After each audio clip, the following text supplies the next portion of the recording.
toddobadan calaamadood qaar ka mid ah haddii aad leedahay dumarnimadaadu way dhaawacan tahay. toddoba calaamadood oo qaar ka mid ah astaamahooda haddii aad isku aragto inaad leedahay. astaamahan qaar ka mid ah haddii aad isku aragto ogow waxaa tahay gabadh dumarnimadeedu daciif tahay amba liidato. waa toddobada calaamadood ee lagu garto dumarnimadaada inay dhaawacan tahay iyo inay caafimaad qabto. daawade soo dhawow mar kale waa anigoo ah Nadira Saciid. sheergaree muuqaalkan oo la wadaag walaalada iyo hablaha aad wanaagooda jeceshahay si ay uga faa'iideystaan muuqaalkan. calaamada koowaad ee lagu garan karo gabadha dumarnimadeedu dhaawacan tahay amba liidato waxaa ka mid ah number 1 gabadha dumarnimadeedu dhaawacan tahay waxay isbarbar dhigtaa markasta dumarka kale. markastana waxay tidhaahdaa heblaayo ayaa kaa qurux badan, heblaayo waxay haysataa wax kaa fiican, heblaayo ma gaadhi karaysid oo waayo nolol qurux badan ayay ku jirtaa. sidoo kale waa la guursaday adna guurso, heblaayo jaamacad ayay gelaysaa adna ka dabagal, heblaayo dirac cusub ayay soo iibsatay adiguna soo iibso.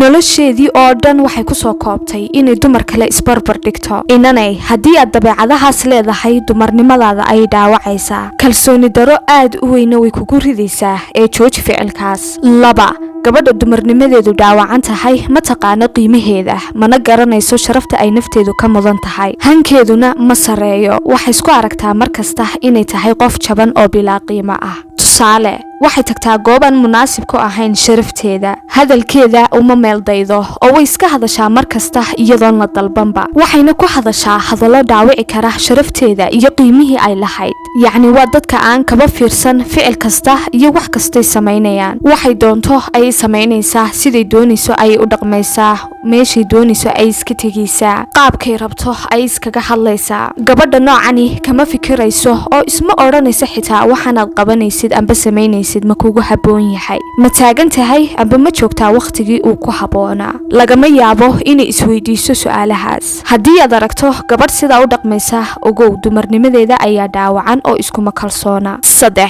dumarka dumarnimadoodu dhaawacan tahay waa dulmanayaal. qiso kasta amba wax kastay kuu sheegayso iyada ayaa dulman, ma jecla inay mas-uuliyad qaadaan. dumarkani waa eed socota oo qof kasta ayay iska eedaynaysaa iyadoo leh si xun ayaa layla dhaqmay, waa la i dulmiyey, qofkaasi wax xun ayuu igu sameeyey. yacni mar kasta dhibaato ayaa haysata, way calaacalaysaa mar kasta oo qofkii ay la kulantaba waxay ku odhanaysaa qofkaasi wuu ii xumeeyey. adduunka waxaa dad jooga hal qof oo wanaajiyey kuuma sheegayso. haddii aad dabeecadan ku aragtay qof kuu dhow ogow qofkaas dumarnimadiisa ayaa dhaawacan. 4 gabadha dumarnimadeedu dhaawacan tahay raaligelinta ayaa kasoo horaysa. gar iyo gardaraba qofka mar kasta wax raaligelinaya waa iyada, xitaa iyadoo laga qaldan yahay. raaligelinteedu saa'id ayay u badan tahay, iskuma aragto inay iyadu xaq u leedahay raaligelin, inay istaahisho in la maamuuso oo la raaligeliyo iskumaba haysataba. mar kastana hoos ayay isku dhigaysaa iyadoo isliidaysaa. inanay haddii raaligelintu kaa soo horayso iyadoo xitaa lagaa qaldan yahay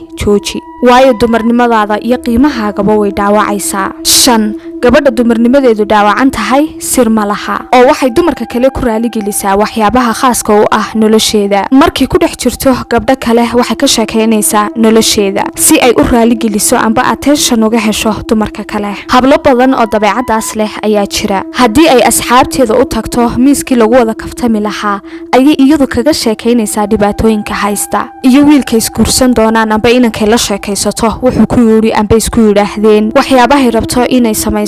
yacni wax u qarsoonba nolosheeda maba jiraan. haddii aad calaamadan isku aragtay inan tahay dumarnimadaada ayaa dhaawacan jooji ficilkaas oo hadda kadib farxadaada, murugadaada, dhibaatooyinka ku haysta cidba ha u sheegin, aan ka ahayn waalidka amba hooyada macaan. 6 gabadha dumarnimadeedu dhaawacan tahay iskuma kalsoona oo keligeed go'aan ma qaadan karto. mar kasta go'aankii ay qaadan lahayd waxay weydiisaa amba kala tashataa dadka kale oo iyaga ayaa u go'aamiya, waayo ma awoodayso keligeed inay go'aan gaadho amba meel istaagto. haddii ay taasi dhacdana aad ayay u warwaraysaa iyadoo mar kasta ku qoomamaynaysa oo isleh wax xun ayaad samaysay. taasna waxaa keenaysa nafteeda kuma kalsoona. haddii aad dabeecadaas isku aragtay amba aad leedahay dumarnimadaadu way dhaawacan tahay. number 7 gabadha dumarnimadeedu dhaawacan tahay dadka kale ay nafteeda ka horeysiisaa oo waxay ilowdaa amba iska dhayalsataa waajibaadkii nafteeda ka saarnaa. tusaale maanta iyadoo go'aansatay inay iska cibaadaysato amba casharo akhriso, dharkeeda dharkeedana iska meedhato. Asxaabteedii ayaa la soo hadlaya iyagoo ka codsanaya inay banaanka u raacdo. iyaduna way iska ogolaanaysaa oo waxay ka tanaasuleysaa hawshii ay qabsan lahayd. nafteedii waxaa kala qiimo batay dumar kale hadalkooda. markastana waxaa la fudud inay iyadu tanaasusho. inanay mararka qaar haddii aad sidaa u dhaqanto ogow in dumarnimadaadu dhaawacan tahay. toddobadaas calaamadood qof leh haddii aad garanaysid dhanka commentiga